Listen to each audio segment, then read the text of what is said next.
I've always enjoyed it. I've been in it for 27 years, and it's provided a good living for myself and my family.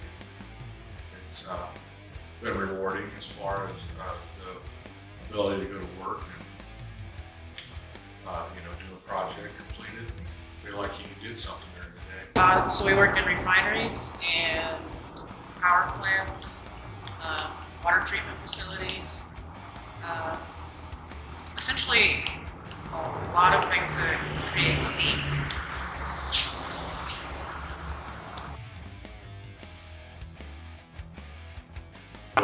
It's great. I love being part of the union. It's provided a real good life for the family. It's just get to do experience new things all the time. Nothing's ever the same. Even though you might be going to the job, it might be the same type of work, it's never exactly the same. It's something different every time you go to a new job. I mean, I find a lot of pride in it.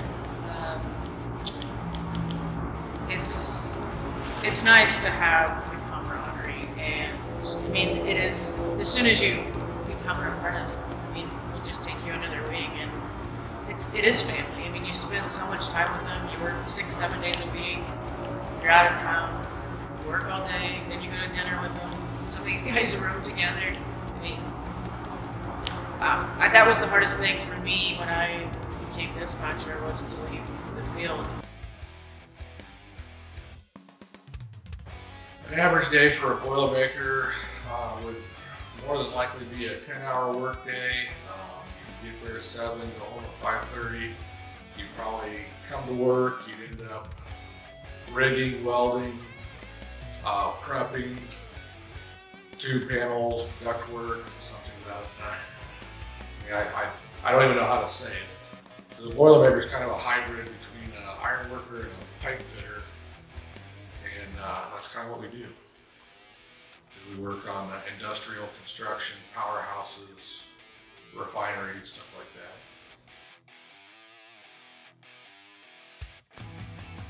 You know, it was just kind of luck of the draw, I guess, because I applied for several different trades at that time, and the Boilermakers were the first ones that called and put me to work. So, chance, really. When I started, I didn't have a clue what Boilermakers were. I never heard of a Boilermaker before.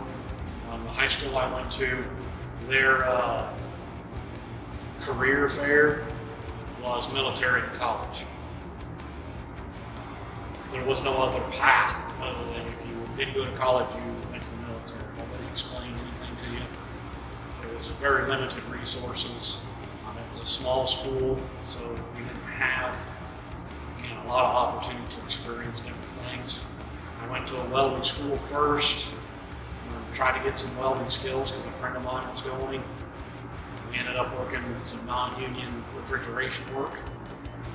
That didn't work out for us because there just wasn't enough to keep us busy.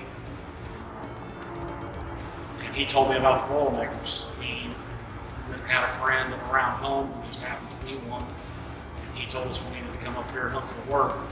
So I applied here and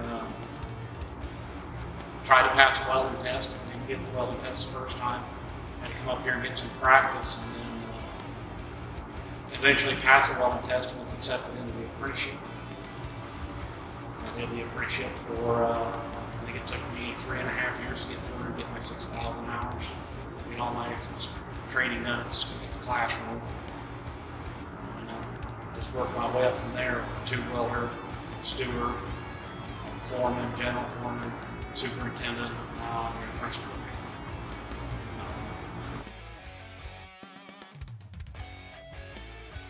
I think for me, I mean, I have a 5-year-old son. He'll be 6 tomorrow, but I'm able to financially support him well, and be able to give him the things that he needs.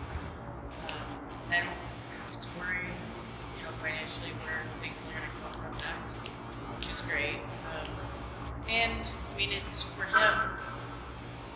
We can drive down the road and see a power plant, whether it be in Lawrence or wherever, and I get to explain to him how things work. And I think that for me is pretty amazing to be able to teach other kids or young people about trades? Just being out and getting to meet all kinds of new people, being around some really good Boilermakers, learning a lot from them has just been incredible. Just interacting with a lot of the people in the trade. You get to travel, get to see all kinds of new things. There's a lot of travel involved. Sometimes it's too much, but you always get to see something new.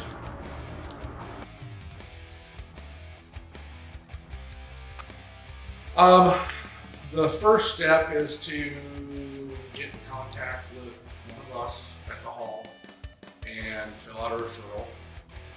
Second step would be to go to the website, and it's sajac.com, SAJAC, and that stands for Southeast Area Joint Apprenticeship Committee, and that's who handles our apprenticeships. And they do an online application, and that's step number one.